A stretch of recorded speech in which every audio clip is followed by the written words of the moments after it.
Kami sangat mengucap syukur untuk yang sudah terjadi, yang sedang terjadi, dan yang akan terjadi. Kami yakin dan percaya Tuhan Yesus berdaulat penuh atas kehidupan setiap kami. Dan saat ini Tuhan, mari bicara buat kami, terobosi kami Tuhan, tegur kami, koreksi kami. Kami mau Tuhan, kami keluar dari ruangan ini, kami menjadi pelaku-pelaku firman-Mu. Bahkan kami mengalami Engkau dalam kehidupan kami sehari-hari. Bapa, mari ajar setiap kami untuk hidup kami dikuasai oleh firman-Mu. Kami gak mau lagi menjadi orang Kristen yang sekedar tahu ayat, menguasai ayat, tahu firman. Tapi kami mau Tuhan, firman-Mu yang menguasai kehidupan kami, terlibat dengan setiap keputusan yang kami akan ambil. Mari urapi setiap kami Tuhan. Berikan kami hikmat dan pengertian khusus, supaya kami dapat mengenal Engkau lebih dalam. Kami boleh tahu apa rencana-Mu untuk kami. Urapi juga hamba-Mu. Kami sangat percaya Engkau sendiri akan berbicara buat kami semua pada siang hari ini. Kami siap mendengar saat ini hanya di dalam satu nama yang berkuasa, yaitu nama Tuhan Yesus Kristus. Amin. Amin. Silahkan duduk. Saudara mau berdiri juga boleh. Boleh kasih tepuk tangan buat worship leader dan singers dan para musicians.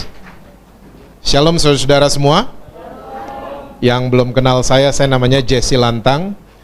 Papa saya dari Manado, ibu saya dari India. Makanya saya jadi seperti ini adanya. Istri saya 1, anak saya 2.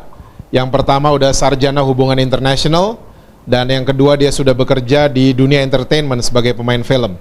Ya, dan saya pun masih bekerja, saudara. Ya, pekerjaan saya nggak jauh dari dapur, kompor, oven. Itu pekerjaan saya. Ya. Dan lewat pekerjaan saya, Tuhan mengirim banyak orang untuk saya bisa layani mereka. Dan kebanyakan yang dikirim sama Tuhan adalah orang yang aneh-aneh dalam tanda kutip. Kalau saudara pengen tahu aneh-anehnya mereka seperti apa, mereka ada yang gay lah, ada yang lesbian lah, ada yang keluarganya berantakan lah, dan lain sebagainya. Tapi saya melihat satu hal, ternyata Tuhan yang kita sembah adalah Tuhan yang punya fokus sama masa depan seseorang. Dia nggak peduli serusak apapun masa lalu seseorang. Tuhan Yesus kita selalu paling mahir memulihkannya. Amin, saudara. Saya rasa itu cukup perkenalan dari saya. Saya minta saudara jangan tegang, santai aja, karena saya memang begini mukanya. Oke? Saya berharap ya jam-jam 1:30 lah saya udah selesai khotbah. Yang amin 4 jadi 40 menit lagi selesai ya. Oke, kita langsung lihat Alkitab kita bersama dalam kitab Ibrani. Ibrani pasalnya yang ke-8, ayatnya yang ke-10 sampai dengan ayatnya yang ke-12.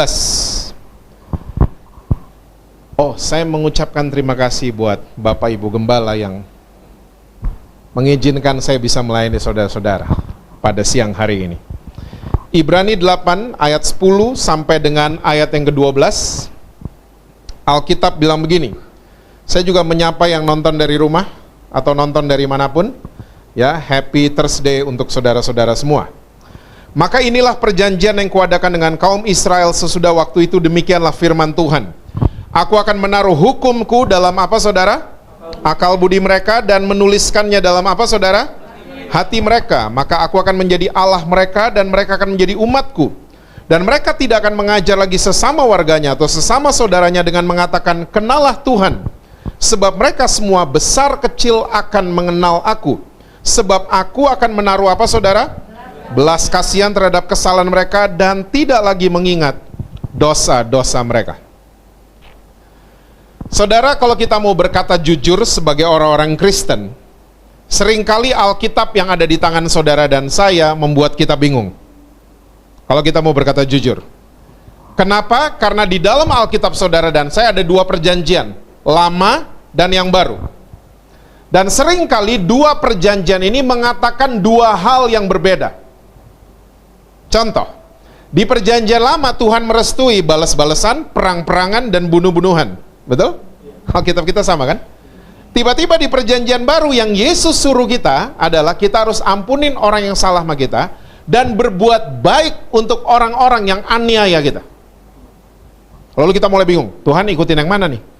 Kayaknya ngebalas suami jauh lebih enak dibanding harus ampunin dia. Nggak tahu diri Tuhan. Toh Tuhan catat kok di perjanjian lama. Ada boleh bunuh-bunuhan lagi.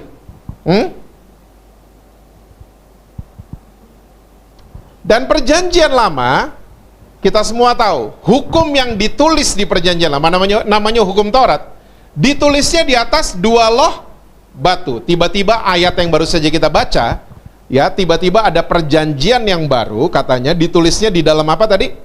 Akal budi dan di dalam hati saudara dan saya. Kita mulai bingung lagi, Tuhan ini sebenarnya mesti ikutin yang mana?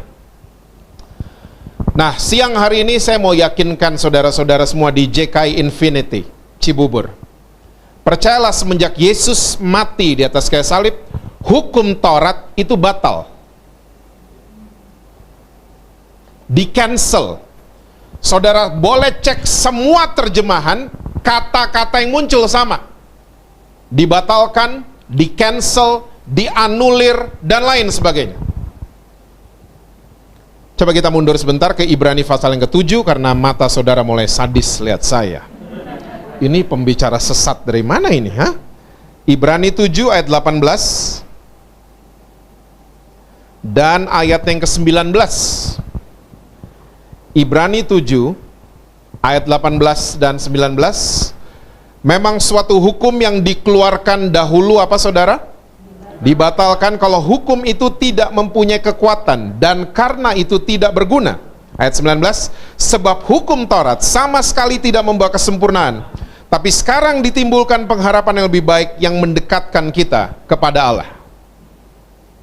Jelas firman Tuhan catat, bukan kata Jesse Lantang, tapi ini kata firman Tuhan bahwa hukum Taurat sama sekali tidak membawa saudara dan saya kepada kesempurnaan.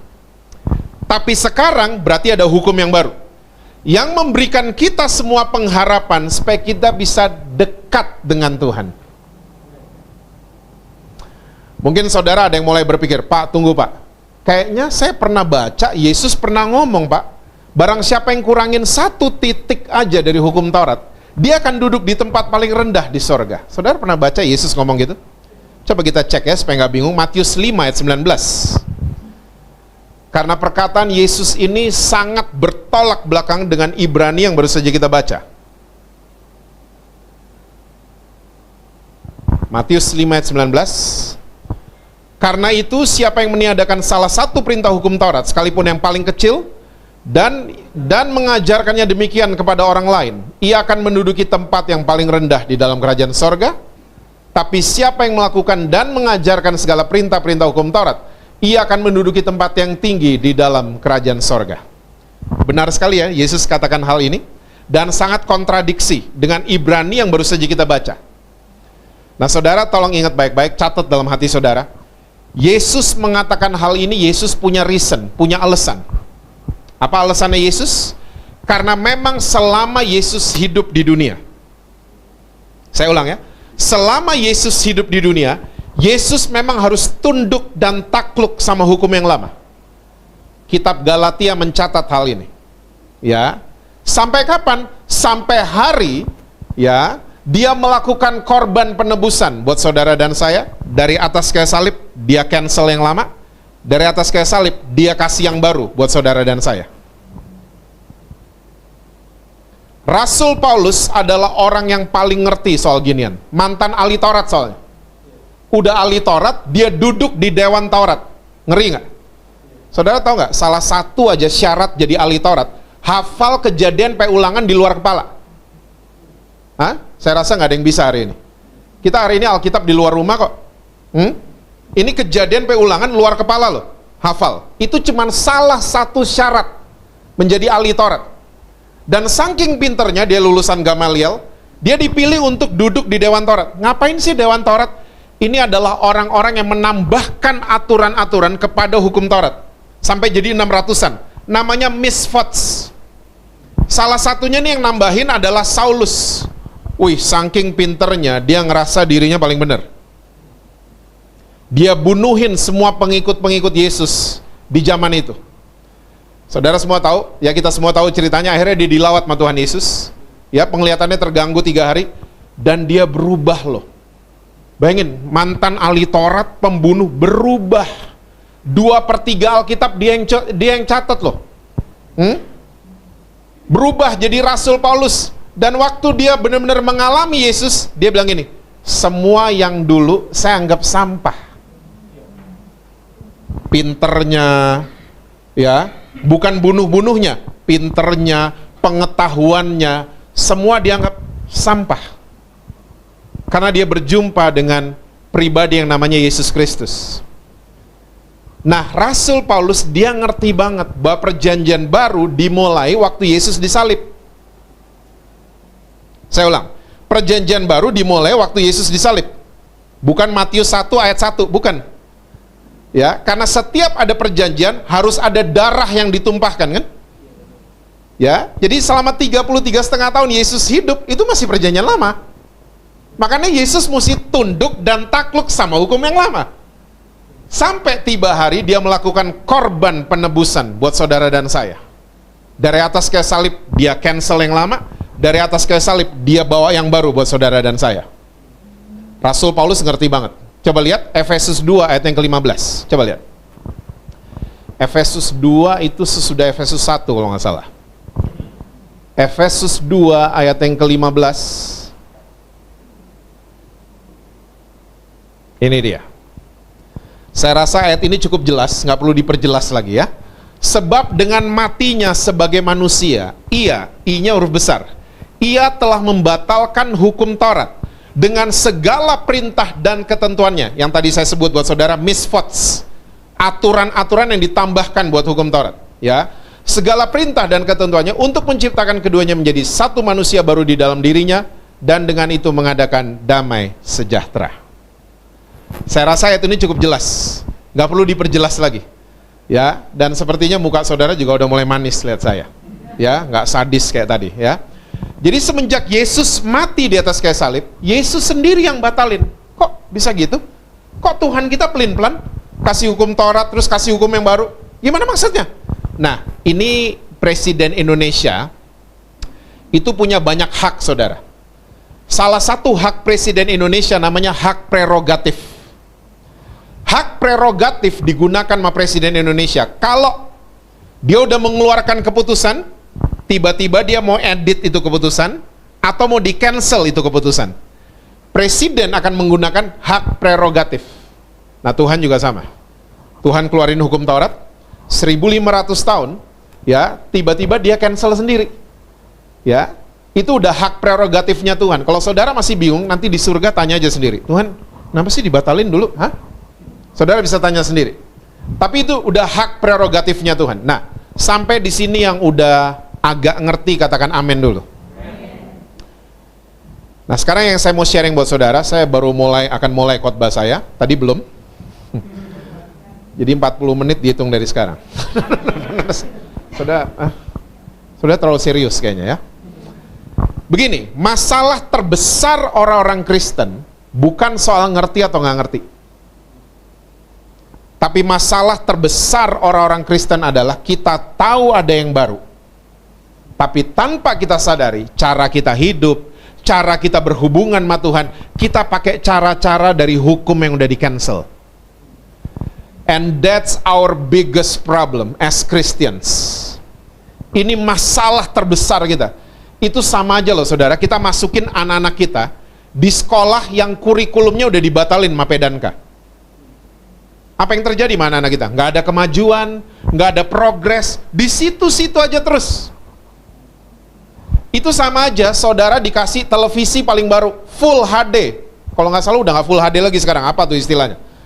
Kita dikasih ya Smart TV paling baru, lalu saudara nolak, nggak mau. Yang ngasih bingung dong. Yang ngasih sampai gini, ini gratis, bawa aja, nggak mau. Loh kenapa? Saya masih punya TV black and white di rumah. Itu sama aja kayak gitu. Kita tahu ada yang baru, ya, tapi kita terus menggunakan cara yang udah di-cancel. Yang under deal-nya udah nggak ada. Dan seterusnya. 3 alasan. Dengan cepat saya mau share buat saudara. Kenapa banyak orang Kristen lebih senang hidup di hukum yang udah di-cancel? Yang pertama, hukum Taurat menjanjikan keuntungan jasmani buat para pembacanya. Saudara kalau baca Keluaran 20 sampai Ulangan pasal yang terakhir, itu semua serba keuntungan jasmani. Kamu mendengar dan melakukan, kamu dapat ini. Kamu dengar dan lakukan, kamu dapat gunung itu. Kamu dengar dan lakukan, kamu menguasai tanah ini. Semua serba gitu isinya. Nanti baca di rumah makanya ya. Bikin PR. Oke? Nah, itu terpengaruh ke orang Kristen sampai hari ini. Banyak kita melayani, rajin kebaktian, tapi motif kita jelek. Di JKI Infinity nggak ada. Jelek loh kita. Kita datang kebaktian, mau ikut pelayanan, supaya kita untung. Kalau rugi gimana? Hah? Kita udah mirip sama orang-orang yang pergi ke Gunung Kawi. Bedanya cuman kita lambangnya salib, Gunung Kawi pohon. Cuman motif orang-orangnya sama semua. Mengeruk keuntungan jasmani. Jelek loh kita. Hah? Kita berdagang di rumah Tuhan. Kalau untung saya akan komitmen. Kalau untung saya akan rajin perpuluhan. Padahal enggak juga habis itu. Hah? Kalau untung saya akan ini, saya akan itu. Pernah dengar orang Kristen ngomong gitu? Atau sering ngomong kayak gitu? Itu terjadi. Karena apa? Yang kita kejar adalah keuntungan jasmani. Saya mau tanya sama saudara, Yesus di perjanjian baru pernah menjanjikan keuntungan jasmani? Yang Yesus janjikan buat saudara dan saya adalah keuntungan rohani. Carilah dahulu kerajaan Allah dan kebenarannya. Rohani untung, maka semua akan ditambahkan buat kamu. Jasmani akan mengikuti. Jangan dibolak-balik dong. Hah? Coba kejar keuntungan rohani dulu. Nanti lihat, saudara nggak perlu ngejar-ngejar jasmani. Jasmani akan mengikuti saudara dan saya. Semua yang baik akan kejar saudara dan saya. Asal di-upgrade nilai kerajaan sorga dan kebenarannya. Kita ketemu 100.000 ya di tempat sampah sama 2.000 perak. Kita ambil yang mana sih? 100.000. Saudara ketemu 100.000 di bawah kotoran binatang, saudara ambil nggak? Saya ambil. Lumayan lah buat traktir satpam di depan. Hah? Saya ambil. Kenapa kita gitu mas 100.000 rupiah? Karena dia nilainya tinggi. Beda sama 2.000. Sama, mungkin saudara lagi di tempat yang ngeselin buat saudara. Saudara lagi di tempat yang menyakitkan buat saudara. Tapi coba, waktu kita mulai menaikkan nilai kerajaan sorga dan kebenarannya, saya percaya, walaupun saudara lagi di tempat yang nyebelin, satu hari semua yang baik akan datengin saudara. Jangan komplain, jangan ini, jangan itu, jangan downgrade nilai hidup kita, jangan. Di-upgrade terus. Walaupun lagi nyebelin situasinya, upgrade terus. Nanti lihat, semua yang jasmani akan ngikutin langkah saudara. Ini yang pertama. Yang kedua, kenapa banyak orang Kristen lebih senang hidup di hukum yang batal? Hukum Taurat, matematikanya sangat-sangat linear. Saudara tahu linear? Linear tuh ilmu pasti, 2 tambah 2, 4. Yang jawab 3,9 nggak lulus. Karena dia ilmu pasti.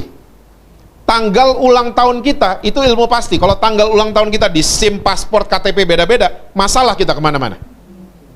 Karena dia ilmu pasti. Ya. Dan hukum Taurat, itu janjin kayak begitu, bener deh. Ilmu pasti yang dijalanin. Baik disayang, jahat dihukum. That's it. Dan itu kepengaruh sama orang-orang Kristen sampai hari ini. Kita kalau ada apa-apa dikit, wah, saya jangan-jangan gak ke gereja tadi. Hah? Makanya saya kena ini, keselak duri, dan lain sebagainya. Semua ada hal-hal gak enak, kita langsung hubung-hubungin ke situ. Sering dengar orang Kristen gitu? Ada apa yang gak enak? Sakit apalagi. Kalau sakit, kayaknya Tuhan hukum saya.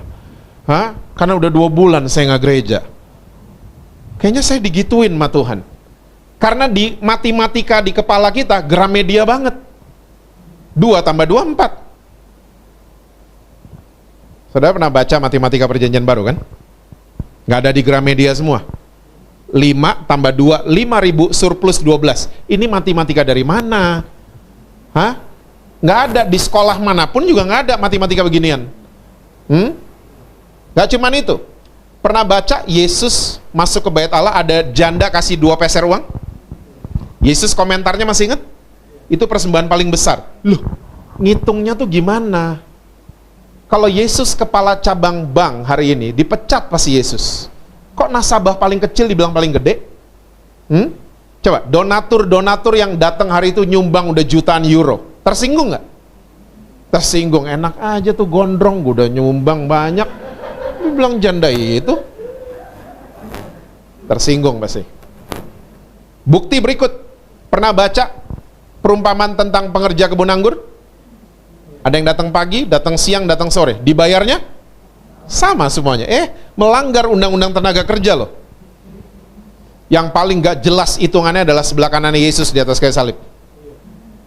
Orang zaman dulu kalau disalib, itu bukan maling Indomaret, bukan. Dia penjahat kelas kakap. Sampai disalib, bunuh orang, semua udah pokoknya. Disalib. Jahat banget loh nih orang. Tiba-tiba udah mau mati, cuman ngomong satu kalimat mas sebelahnya. Mending ngomong apa gitu? Ngomongnya cuman sederhana. Ingat gue dong. Cuman gitu dong. Detik abis dia ngomong gitu, dia di Taman Firdaus sama Yesus. Semua yang dia buat gak ada yang dihitung. Saya mau beritahu saudara, rumus matematika perjanjian baru bukan linear lagi. Tapi rumus matematika perjanjian baru adalah apa yang gak pernah didengar, gak pernah dilihat, gak pernah timbul dalam hati, itu akan disediakan Tuhan bagi orang-orang yang sayang sama Dia.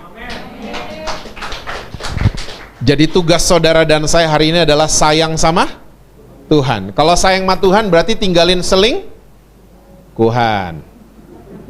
Kok jadi berat? Kalau sayang sama Tuhan berarti stop beli DVD baca.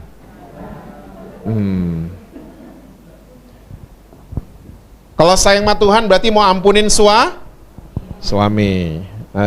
Kok ngomong suaminya kayak kenceng gitu sih, suami. Ngegas abis. Tugas saudara dan saya sayang aja sama Tuhan.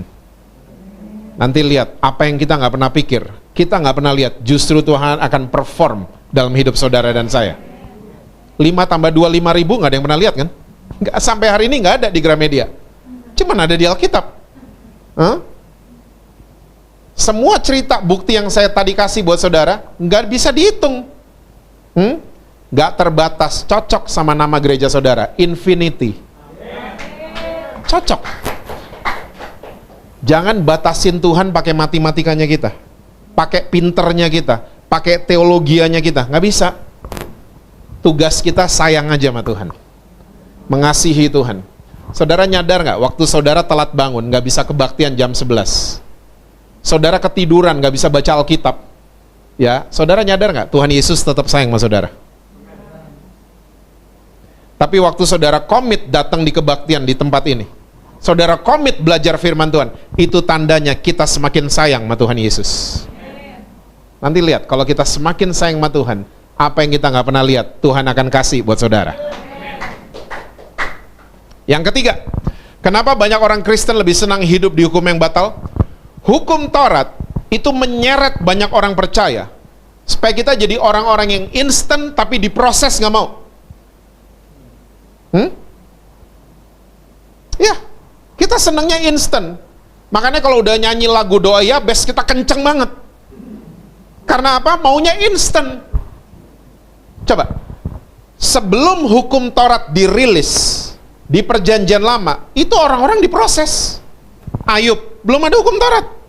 Abraham, ya, bayangin suruh persembahin anak satu-satunya loh. Ya, siapa lagi? Yusuf. Ini belum ada hukum Taurat. Waktu hukum Taurat dirilis, semua serba instan. Ya, bertobat sekian menit langsung lihat itu, bertobat sekian detik langsung lihat ini dan itu dan seterusnya. Gitu kan? Dan itu kebawa sama orang Kristen sampai hari ini. Kita pengennya selalu instan, kita nggak suka sama proses.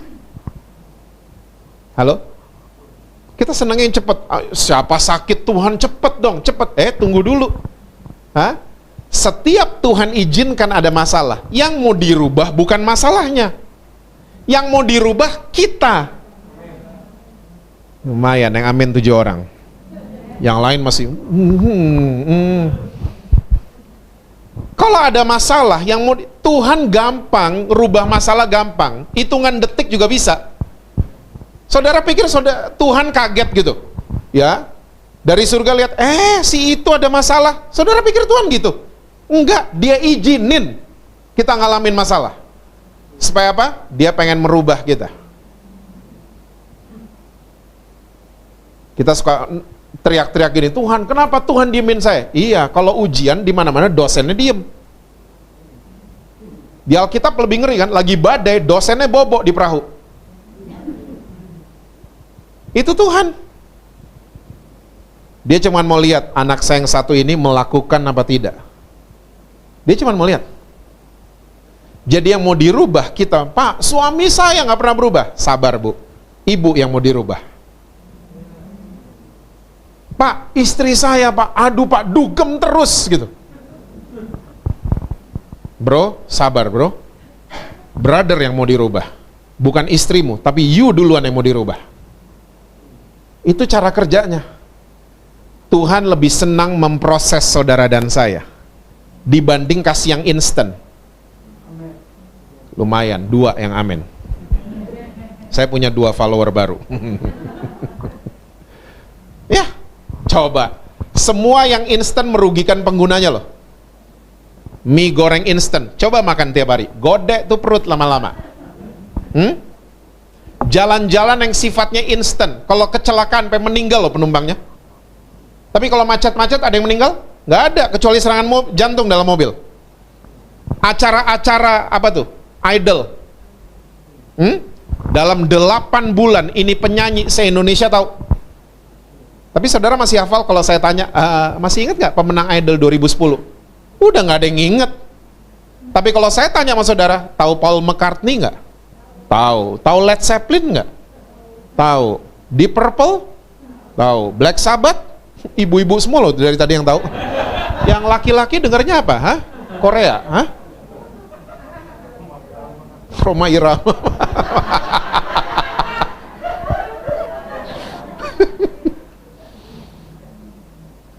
Kenapa tuh penyanyi-penyanyi sampai hari ini, ya, orang-orang pada tahu, sampai anak-anak muda pun pada tahu, karena mereka tahu apa yang namanya proses. Nggak ada yang instan buat mereka. Zaman dulu mau rekaman suara air, bawa mikrofon ke sungai beneran, direkam. Mau suara pohon, masuk ke hutan beneran produsernya. Kita hari ini di studio, wih, semuanya bank data. Mau suara apa, suara bayi, semuanya tinggal klik. Semua instan hari ini. Ya, makanya acara-acara dibikin instan. Habis itu orang lupa sama mereka. Itulah instan. Kayak roket. Zut, habis itu hilang. Sekali lagi Tuhan lebih senang proses saudara dan saya. Jadi kalau ada masalah, mengucap syukurlah sama Tuhan. Iya, aminnya turun. Amin. Jangan dong, jangan. Kalau ada masalah, berarti saudara mau naik kelas. Saudara amin tapi matanya masih kayaknya amin. Enggak. Teh kalau dimasukin gula manis enggak? Dia manis kalau diaduk. Dimasukin gula dong dia nggak manis. Gulanya ngendep di bawah bro. Dia mesti diguncang baru dia manis kan? Sama. Kalau Tuhan izinkan ada guncangan, Tuhan nggak jahat sama saudara. Tuhan cuma ingin mempermanis hidup saudara dari sebelumnya dan dari sebelumnya. Saya rasa semua tahu doanya Paulus ya. Ya, doanya Paulus habis pasal ini, doanya Paulus itu begini. Bagi dia yang sanggup melakukan jauh dari yang kita pikirkan dan yang kita doakan. Suka digoreng-goreng sembarangan kan sama orang Kristen ayat itu. Wah, berarti kita minta 1 dapat 2. Sembarangan, enggak. Itu artinya kita minta mercy, kalau dikasih Grand Max, berarti Grand Max sudah jauh. Coba-coba, gimana tadi ayatnya? Bagi dia yang sanggup melakukan jauh dari yang kita pikirin dan yang kita doain. Yang kita doain mau pikirin apa tadi? Mercy. Tiba-tiba munculnya Grand Max. Berarti Grand Max sudah jauh. Nah gitu kalau terjemahin firman Tuhan. Kok Tuhan jahat Pak? Tuhan gak pernah jahat. Tuhan tuh Tuhan yang baik. Dia lihat dari atas, dikasih mercy belagu nanti loh. Dia tahu kita kok. Hah? Kayak saya aja dulu sama pangeran anak saya. Waktu dia 3 tahun, saya nggak mungkin kasih dia PlayStation yang ketiga. Hah? Yang ada sama dia bukan dipencet, dilempar. Karena dia nggak ngerti. Sama, dikasih Mercy belagu. Lagunya jadi Selamat Tidur Kekasih Gelapku. Grand Max dulu. Biar tahu rasanya diproses tuh gimana. Ya, tujuannya apa? Kita jadi dewasa. Itu dia. Makanya dia Tuhan yang baik. In good and bad times. Dia Tuhan yang baik. Dia nggak pernah ninggalin saudara kok. Ya, saudara mungkin lagi mikir, wah, Tuhan nggak ada, Tuhan ada. Dia di samping dan di dalam saudara. Dia jalan sama-sama dengan kita. Ini dia 3 alasan kenapa banyak orang Kristen lebih senang hidup di hukum yang batal. Saya jadi teringat sama sebuah kisah yang terkenal sekali yang ada di Yohanes 8. Nggak usah dibuka, percaya aja sama saya. Kasus ini terkenal banget. Wanita yang ketangkep basah berzina. Saya heran loh sampai hari ini. Ya, di mana-mana perzinahan berdua kan? Di Cibubur sama kan? Hah? Saya heran cuman di Yohanes 8 ceweknya doang yang ditangkap. Lakinya mana? Hah? Dan yang nangkep perempuan ini, ahli-ahli Taurat, orang Farisi, mereka yang nangkep. Saya hampir yakin lakinya itu one of them. Jadi waktu ke gap gitu, wih, temen kita nih, gitu. Langsung dilindungin, disuruh keluar negeri. Kalau zaman sekarang, udah kabur. Nah.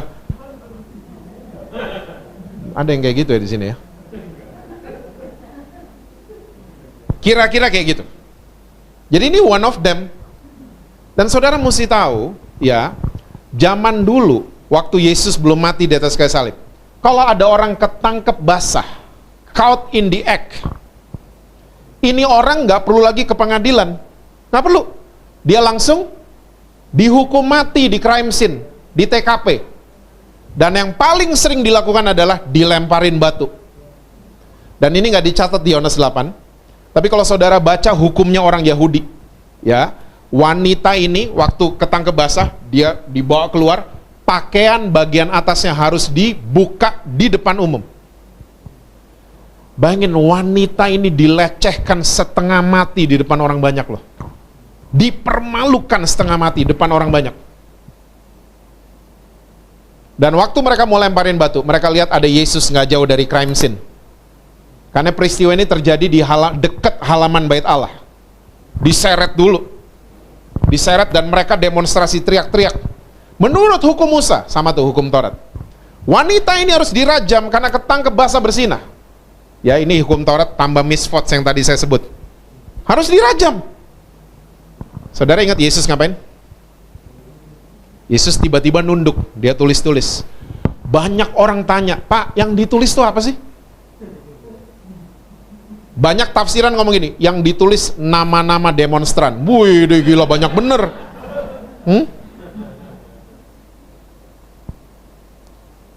Saudara tahu, Yesus nunduk dan nulis-nulis. Itu lantainya halaman bait Allah bukan tanah kayak di lapangan bola, bukan. Tapi lantainya halaman bait Allah adalah cobblestones, batu-batu. Ternyata Yesus nunduk nulis-nulis, dia kirim bahasa isyarat ke para demonstran. Ya, bahasa isyaratnya begini. You wanna talk about the law? Mau bicara soal hukum? Saya yang bikin tuh hukum. Saya yang tulis itu di atas 2 loh batu yang kalian pelajarin selama ini. Tulis. Dia berdiri. Dengan tenang dia ngomong gini. Dia nggak cancel hukum Taurat karena belum waktunya kan? Tapi di upgrade sama dia hukum Taurat. Dia bilang gini, coba yang nggak pernah bikin dosa lemparin dia duluan pakai batu. Di upgrade kan hukum Taurat, bukan di cancel. Ya, demonstran diem semua. Semua berdosa kan? Salah satu lakinya juga ada di situ pasti. Dan Alkitab catat mereka mulai pergi satu persatu, mulai dari yang tertua. Saudara tahu kenapa yang tua pergi duluan? Saudara loh yang ngomong, bukan saya. Saya cuma nanya doang. Sorry tante. Hidupnya lebih lama, dosanya lebih banyak. Itu maksud saudara. Ya. Waktu semua udah pergi, tinggal Yesus berdua sama wanita itu. Saya mulai membayangkan wanita itu bukan semakin lega, tapi semakin takut pasti. Karena dia pasti punya pikiran gini, kalau ada orang yang punya hak untuk hukum mati saya, pasti ini dia orangnya. Karena yang lain pergi, dia enggak. Jadi dia pasti udah ambil ancang-ancang untuk mati. Tiba-tiba Yesus kasih dua pertanyaan yang kalau saudara baca ulang-ulang, nadanya basa-basi. Tahu basa-basi? Ingat pertanyaan-pertanyaan? Bu, pada kemana? Basa-basi banget kan, udah pada pergi kok. Udah tinggal dia berdua kok. Pertanyaan kedua, tidakkah mereka menghukum kamu? Lo jelas masih hidup kok. Saya kadang-kadang suka geleng, ini Yesus maksudnya apa? Kok basa-basi? Ternyata saya tangkap satu sinyal, Yesus pengen kasih rasa aman dulu buat wanita itu. Kebutuhan kaum wanita dari dulu sampai kapanpun adalah kebutuhan akan rasa aman. Betul ibu-ibu? Suami telepon, ma gaji udah masuk kan? Oh thank you pak, aman kan? Aman sebulan. Nanti mau makan apa pak? Langsung gitu kan? Itulah wanita. Wanita selalu butuh dengan rasa aman. Ya, baru Yesus ngomong yang real, karena udah cair suasananya. Yesus ngomong, aku juga tidak hukum kamu. Pulanglah dan jangan bikin dosa lagi. Kok dilepas? Orang yang 2 tambah 2 4 nggak terima lihat ginian. Kok dilepas? Hah? Hukum dong, biar jerah, biar kapok. Dihukum dong. Tapi coba saya ingin ngajak saudara kita lihat dari angle-nya wanita itu. Wanita ini orang yang sadar dirinya seharusnya mati. Mati loh itu. Mati. Nggak main-main loh orang Yahudi. Itu mati seharusnya. Dia sadar dia seharusnya mati, tiba-tiba dia lepas gitu aja, nggak ada lecet sedikit pun, nggak perlu bayar, gratis semuanya. Saya percaya wanita ini sampai di rumah, siapa sih rambut panjang tadi? Saya mau ikut dia, saya mau percaya sama dia. Dia lepasin saya tanpa syarat. Dia kasih saya kehidupan tanpa syarat. Inilah hukum yang baru yang Kristus kerjakan dari atas kayu salib. Namanya hukum kasih karunia. Saudara nyadar, kita ada sebagaimana kita ada sampai hari ini, masih ada nafas di hidung, masih kuat naik tangga ke tempat kebaktian. Itu semua karena kasih karunia Tuhan. Apa yang bisa disombongin? Nggak ada. Nggak ada. Usaha kita berhasil, ya, itu bukan karena baiknya kita, bukan. Itu karena Tuhan yang baik. Banyak orang Kristen nanya sama saya, Pak, suami saya itu orang nggak percaya loh. Kok Tuhan berkatin dia? Iya, karena bukan dia yang baik, Tuhan yang baik sama dia. Tuhan kita adalah Tuhan Yesus yang baik. Dia nggak pernah jahat sama saudara dan saya.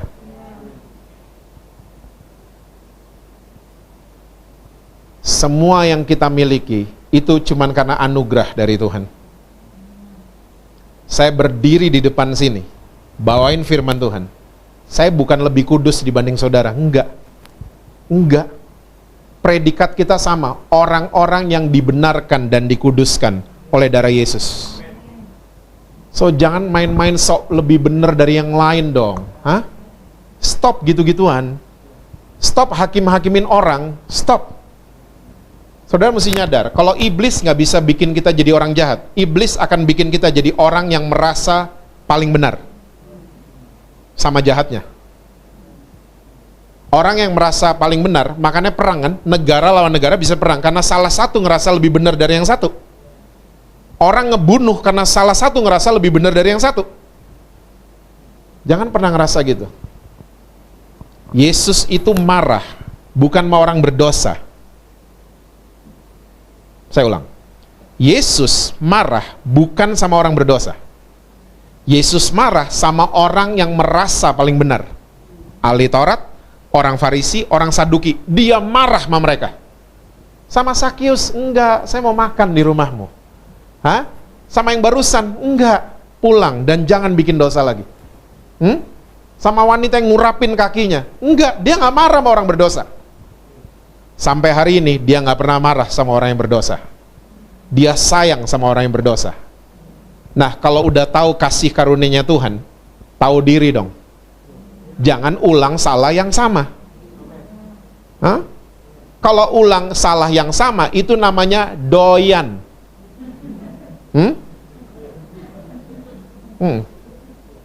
Jangan ulang salah yang sama.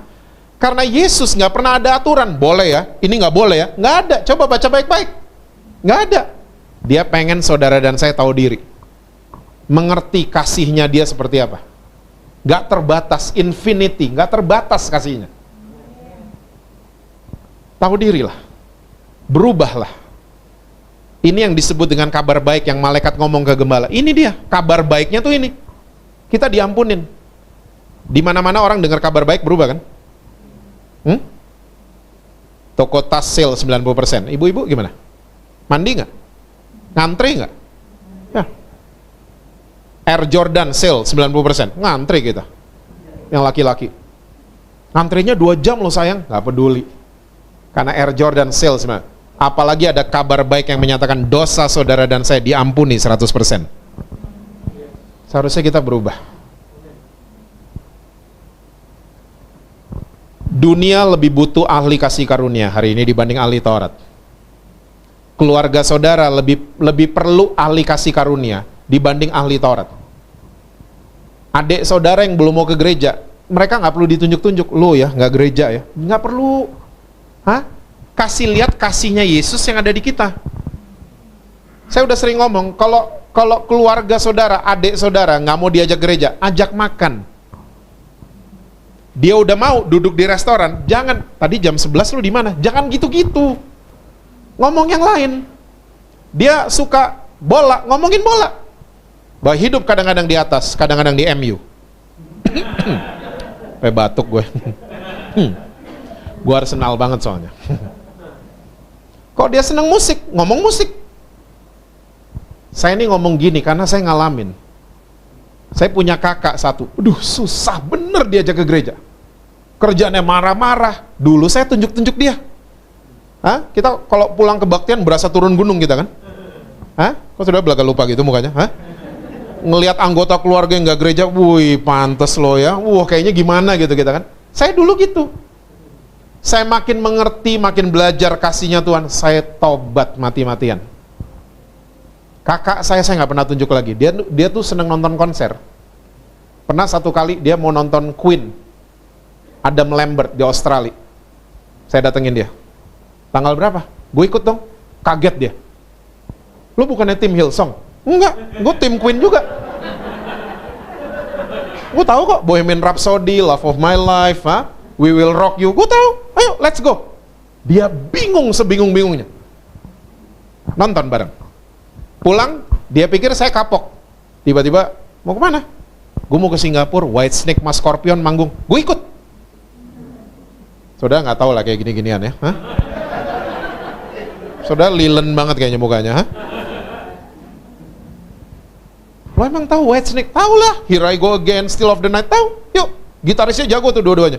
Dia bingung lihat saya.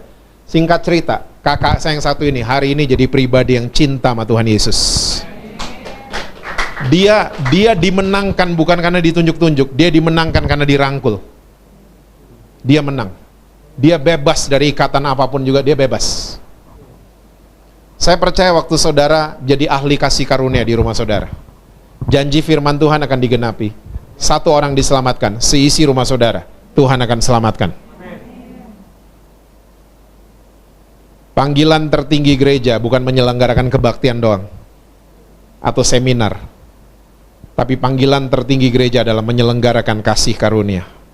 Supaya dunia tahu ya bahwa ada kasih yang luar biasa yang memberikan pengampunan dan kemerdekaan buat orang yang mau terima dia. Kasih karunia. Berapa menit lagi ya? Oh 30 menit lagi, oke. Saudara mau sambil makan boleh kok.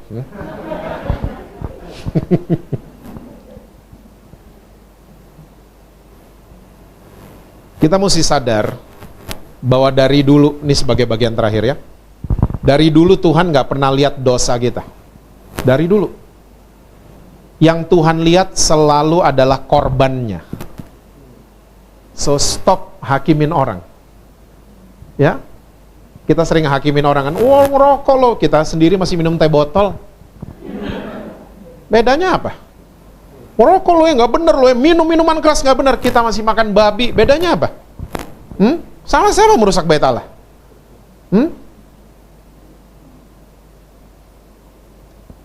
Dari tulah ke-10, surga nggak pernah lihat dosa manusia. Waktu malaikat jalan di Mesir, rumahnya Bu Agnes, jangan dibunuh anak sulungnya. Gembala tuh di JKI Cibubur. Rumahnya Pak Jesse, jangan. Rumahnya donatur, jangan. Malaikat gitu? Enggak. Yang dilihat sama malaikat ada darah domba apa tidak. Ya, malaikat nggak peduli tuh keluarga Yahudi lagi berantem kayak suami istri di dalam, nggak peduli. Yang penting ada darah domba depan rumah mereka. Lanjut hukum Taurat. Waktu hukum Taurat disahkan, kalau kita bikin dosa, itu mati loh. Mati aja urusannya. Kalau mau tetap hidup, ribet. Cari domba tambun, gak ada cacatnya. Cari, sampai ketemu. Di Shopee, Topet, cari, sampai ketemu. Dapat dianterin kan, sama kurir, paket gitu. Datang domba, cek, bener, gak ada cacatnya. Misalnya saya pendosanya, saya harus bawa nih domba ke imam besar. Imam besar waktu saya lagi jalan dari jauh bawa domba, imam besar udah tahu nggak saya bikin dosa? Udah tahu karena saya bawa domba. Sampai di hadapan imam besar, saya nggak diinterogasi. Kamu tadi malam ngapain? Kamu sama siapa? Kamu di Bali sama siapa? Saya nggak digitu-gituin. Yang dicek dombanya, bukan pendosanya. Nggak ada cacatnya. Waktu ditemukan tidak bercacat, kita berdua agree bahwa domba ini bisa disembelih dan jadi korban bakaran. Disembelih. Yang mesti sembelih pendosanya, cuman boleh sekali di leher. Waktu disembelih, dua hal terjadi. Kesucian domba itu pindah ke saya, dosa saya pindah ke domba itu. Dan domba ini layak dijadikan korban bakaran, dan Jesse Lantang dinyatakan tidak berdosa selama 1 tahun. Bebas saya. Come on saudara.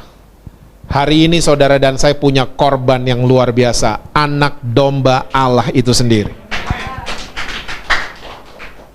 Dia disiksanya nggak cuma sekali disembelih, dari malam sampai besoknya, hancur badannya, hancur sampai nggak berbentuk.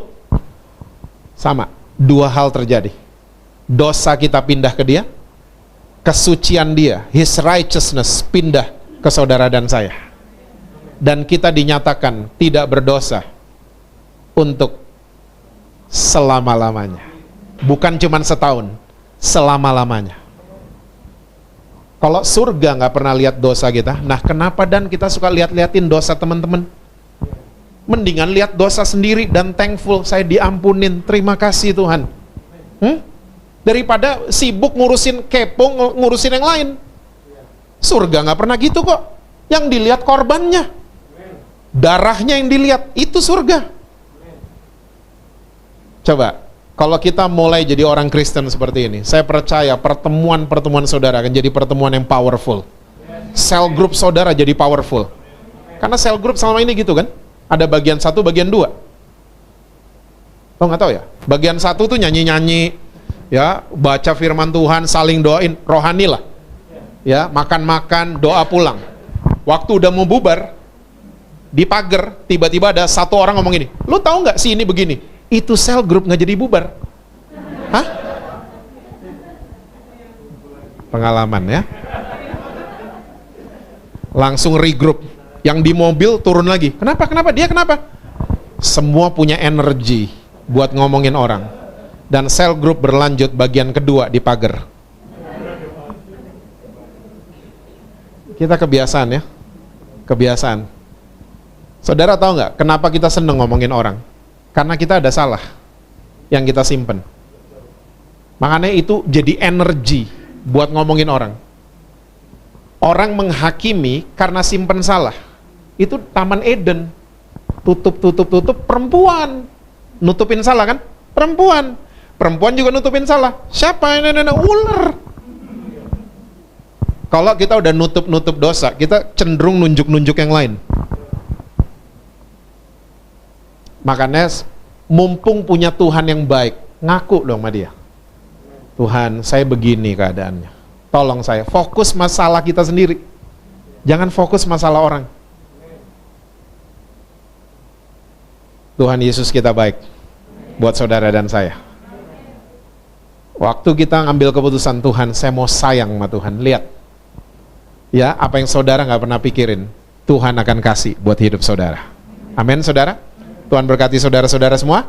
Selalu sukses dengan apapun yang saudara buat. Harmonis di rumah, dan rekening BCA selalu penuh buat saudara. Seneng banget gitu-gituan ya. Saya minta dengan hormat worship leader kita, please pray for the word.